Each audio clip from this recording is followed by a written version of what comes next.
मूर्धाजन्मे प्रजापतिमे शतमानं भवति शतायुः पुरुषस्य तेन्द्रिये आयुष्येवेन्द्रिये प्रतिष्ठति धान्यं धनं वसुं बहुपुत्रलाभं शतसंवत्सरं दीर्घमायुः अस्य यजमानस्य 1516 ఆలయాల్లో పాలక వర్గాల్ని నియమించాల్సింది ఉంది.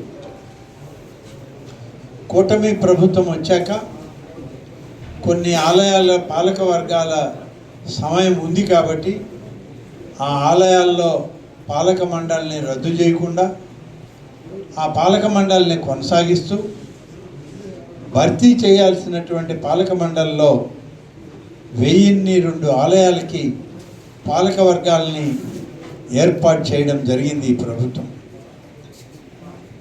ఇంకా 417 ఆలయాల్లో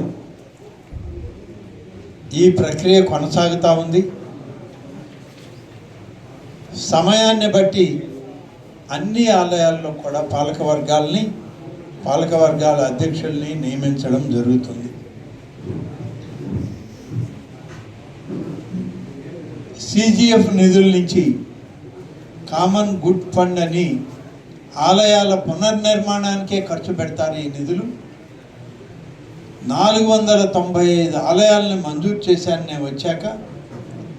495 ఆలయాలకి 626 కోట్ల రూపాయలను మంజూరు చేసి ఇవాళ ఇవ్వడం జరిగింది.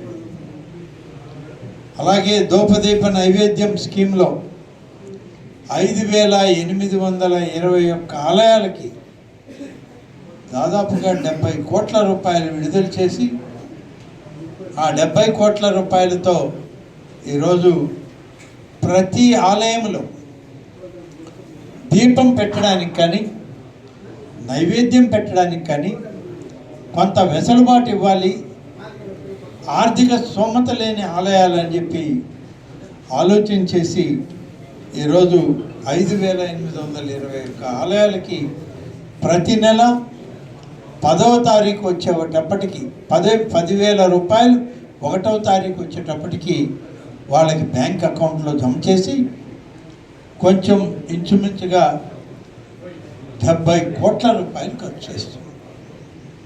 ఇది ఈ ప్రభుత్వం యొక్క చిత్తశుద్ధికి నిదర్శనం.